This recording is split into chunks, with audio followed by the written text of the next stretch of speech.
বন্ধুরা, খুব জোর খিদে পেলে কিংবা রাত্রে 10 মিনিটে তৈরি করে নিতে পারো মুড়ি দিয়ে দারুণ সুস্বাদু এই রেসিপিটি। এটি সময় খুবই কম লাগে, মাত্র 10 মিনিটে তৈরি করে নিতে পারবে, আর দারুণ সুস্বাদু খেতে লাগে এবং ভীষণই হালকা একটা রেসিপি, হচ্ছে রাতের জন্য একদম পারফেক্ট। তো এখানে এক বাটি আমি মুড়ি নিয়ে নিয়েছি, প্রায় 100 গ্রাম মতন হয়তো মুড়ি হবে এখানে।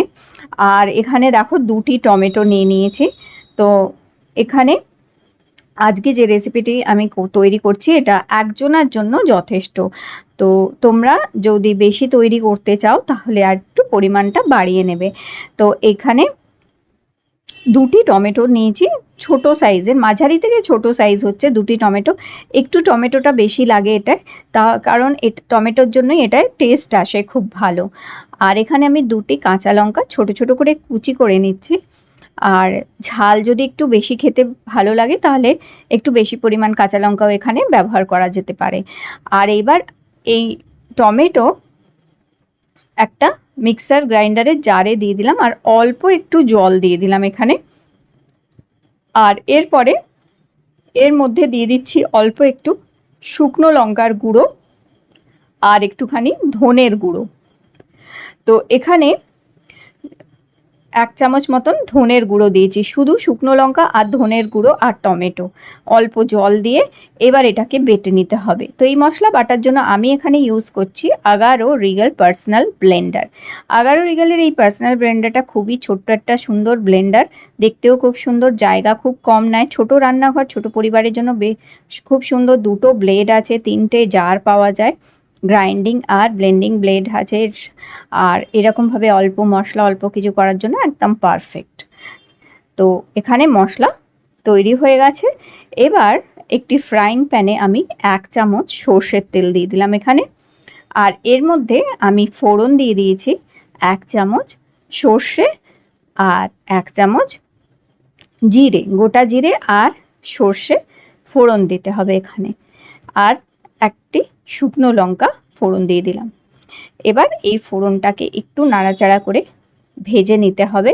ফোড়নটাকে খুব বেশি পোড়াবে না, একটু হালকা করে এটাকে সুন্দরভাবে ভেজে নিতে হবে। যখন ফোড়নটা ভাজা হয়ে যাবে গ্যাস কমিয়ে দিয়ে একদম অল্প 1/2 চামচ এখানে হলুদ গুঁড়ো দিলাম।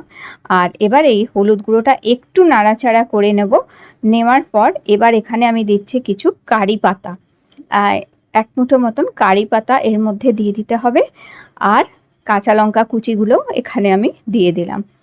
দিয়ে এরপরে যে মশলাটা, বাটা মশলাটা আমরা তৈরি করে রেখেছিলাম টমেটো দিয়ে, সেই বাটা মশলাটা এখানে দেওয়ার পরে আস্তে আস্তে নাড়িয়ে চাড়িয়ে এটাকে একটুখানি ভাজতে হবে। এই সময় আমি স্বাদ মতন 1/2 চামচ নুন দিয়ে দিলাম।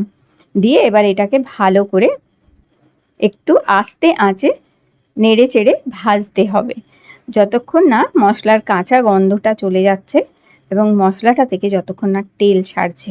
এখানে মশলাটা সুন্দর ভাজা হয়ে গেছে।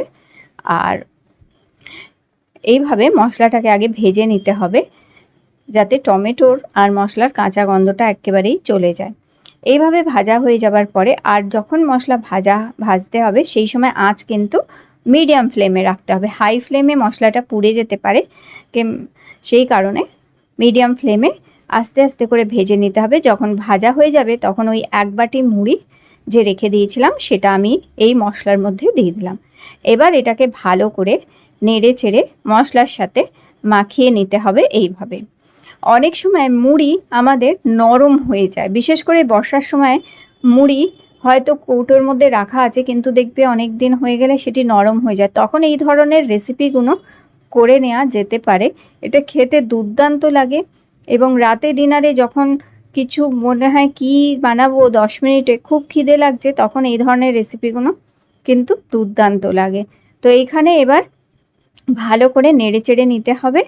আর ওই মিক্সার গ্রাইন্ডারে যে জারে মশলাটা বেটেছিলাম তার মধ্যে 1/2 কাপ জল দিয়েছি, দিয়ে ধুয়ে নিয়ে সেই জলটা আমি এখানে দিয়ে দিয়েছি। জলটা দিয়ে এবার এটাকে আস্তে আস্তে নাড়িয়ে চাড়িয়ে ফোটাতে হবে।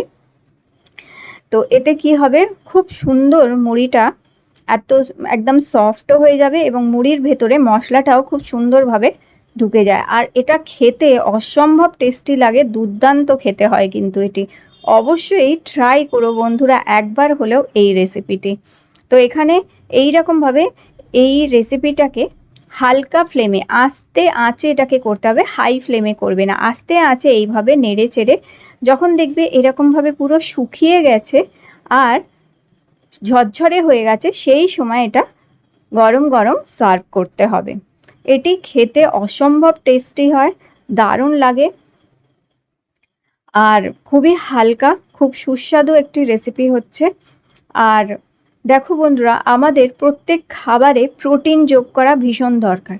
আজকে এই রেসিপিটি যে করলাম এর মধ্যে কিন্তু কোনো প্রোটিন সোর্স নেই, তাই যখন এরকম ধরনের কোনো খাবার হবে যার মধ্যে কোনো প্রোটিনের সোর্স নেই, তখন দিশানোর এই ক্রাঞ্চি পিনাট বাটার 1 চামচ খেয়ে নেবে, কারণ পিনাট বাটারের মধ্যে প্রোটিন থাকে। আর দিশানোর এই ক্রাঞ্চি পিনাট বাটারটা আনসুইটেন্ড আনসল্টেড পিনাট বাটার হচ্ছে, যারা ডায়াবেটিক আছে তারাও খেতে পারবেন এবং যারা হাই প্রেশার আছে তারাও খেতে পারবেন, কারণ এর মধ্যে কোনো নুন অথবা চিনি কোনো কিছু নেই, শুধু পিনাটস দিয়ে তৈরি করা।